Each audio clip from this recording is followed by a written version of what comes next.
ডাক্তারবাবু এইসব দিয়ে চলে গেছেন, আর কথাও বলেননি আমাদের সাথে। আমার নাম ফাল্গুনি সাহা, আমি আমার বোনের মেয়ে, তার বাচ্চা।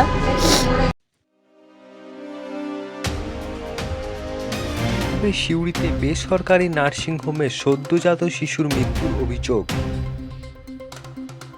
গতকাল ভোরবেলায় কোমা গ্রামের এক মহিলা বাচ্চা প্রসবের জন্য আসে বীরভূমের সিউড়ির একটি বেসরকারি নার্সিংহোমে। সকালে বাচ্চা প্রসব হয়। 3 ঘন্টা পর পরিবারের লোকজনকে নার্সিংহোমের কর্তৃপক্ষ থেকে জানানো হয় মৃত বাচ্চা প্রসব হয়েছে। পরিবারের অভিযোগ, 3 ঘন্টা পরে কেন জানানো হলো? পাশাপাশি বাচ্চার বুকে কাটা নখের দাগ রয়েছে, সেখানে রক্ত লেগে আছে। যদিও মৃত বাচ্চা প্রসব হয়, তাহলে সে রক্ত কিভাবে এলো? যদিও হাসপাতাল কর্তৃপক্ষের অভিযোগ, ওই প্রসূতি মহিলা ডায়াবেটিসের রোগী, রক্তচাপ বেশি ছিল। এরপর সিজার করার সিদ্ধান্ত না হলে মৃত বাচ্চা প্রসব করে।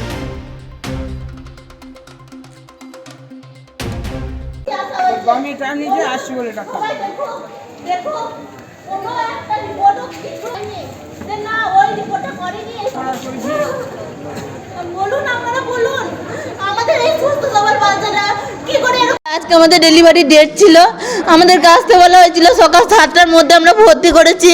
ডাক্তারবাবু 8 ঘন্টা চেক আপ করেছেন, বলেছেন 8 ঘন্টা আগেও বাচ্চা সুস্থ ছিল। এখন আমরা বাচ্চা পেয়েছি। ডাক্তারবাবু বলে বাচ্চাটা আমাদের মৃত। বুকের মধ্যে ছবি রয়েছে, পুরো কাঁচির দাগ রয়েছে, ছোলা রয়েছে। এখন ডাক্তারবাবু নেই, এত বড় একটা নার্সিংহোমে কেউ কোনো লোক নেই, রিসেপশনে কোনো লোক নেই।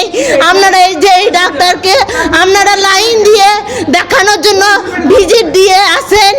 এত নাম করি সব্যসাচী মণ্ডল ডাক্তারবাবু, যার জন্য প্রতিবাদ মিছিল করছি যে ডাক্তারদের জন্য আমরা অশিক্ষিত এতটাও নয় যে ডাক্তারদের পাশে থাকার জন্য আমরা মিছিল করে আসছি। আজও অবধি আজই করে মিছিলে আমরা গেছি, আমরা সব কিছু করছি ডাক্তারবাবুদের পাশে থাকার জন্য। আর সেই ডাক্তারবাবুরা একটু যদি সচেতন হতেন, আমার বাচ্চাটা তো এরকমভাবে যেত না। বলুন একটু যদি সচেতন হতেন। আপনারা ছবির মধ্যে দেখুন, বলুন আমাদের বাচ্চা যদি এই ছবিটা নিশ্চয়ই আপনারা দেখতে পাবেন।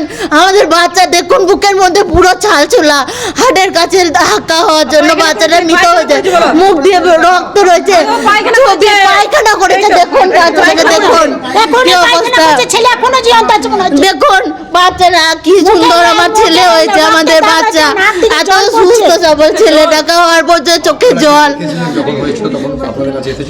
বাচ্চাটা হওয়ার তো আমাদেরকে এই অবস্থায় দিয়েছে, মানে হওয়ার পরে তো আমাদেরকে এই অবস্থায় দিয়েছে। বলুন, আমাদেরকে শুধু বলেছে যে আপনার বাচ্চা এরকম মৃত হয়েছে, তার 3 ঘন্টা পর আমাদেরকে বাচ্চা দিয়েছে।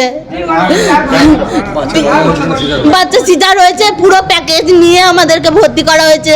আমরা পুরো 1 মাস থেকে দেখিয়ে আসছি, কোনো রিপোর্ট কোনো ছবি আমরা বাদ দিইনি। যদি বাদ দিতাম ডাক্তারবাবু বলে দিতেন ওই রিপোর্টটা করনি, তার জন্য এরকম হয়েছে। কিন্তু আমরা আজ অবধি কোনো রিপোর্ট কোনো ছবি বাদ দিইনি, প্রত্যেকটা জিনিস করে এসেছি। কোনো নার্সিং কর্তৃপক্ষ নেই, একটা রিসেপশনের লোক নেই, কিচ্ছু নেই, কেউ কথা বলার কেউ নেই। আমরা শিক্ষিত, আমরা অশিক্ষিত নয়। আমরা জানি এখানে আমরা যদি কিছু চেঁচামেচি করি অন্য বাচ্চাদের অসুবিধা হবে, পেশেন্টদের অসুবিধা হবে। আমাদেরকে বলছে আপনারা চুপ করুন। আমরা তো চুপ করবো, কিন্তু জিনিসটা তো আমার চলে গেল। বলুন, আমরা তো পাবো না জিনিসটা, আমরা তো পাবো না। আমরা কি জানবো? আমরা কিচ্ছু চাই না। শুধু ডাক্তারবাবু একটু বলুন যে এটা কি হয়েছে। ডাক্তারবাবু তো বলবেন আমার দ্বারা হয়নি না। ডাক্তারবাবু সে আমার বাচ্চার আগে আমার সিজার হয়েছে, তারপর অনেক সিজার করেছে। ডাক্তারবাবু বলেছে ওটিতে আছি, আমরা আসি, তারপর কথা বলবো। তারপর ডাক্তারবাবু এইসব দিয়ে চলে গেছেন, আর কথাও বলেননি আমাদের সাথে। আমার নাম ফাল্গুনি সাহা, আমি আমার বোনের মেয়ে, তার বাচ্চা। একটা বাচ্চা ডায়াবেটিক মাদার ছিল, সেকেন্ড গ্রাভিটা মানে দ্বিতীয় মা। সেই বাচ্চাটা এখানে ভর্তি হওয়ার সময় প্রেশারটাও একটু বেশি ছিল। তারপর বাচ্চা নড়ছে বলেই মনে হয়েছে, এফএইচএসে দেখা হয়েছে।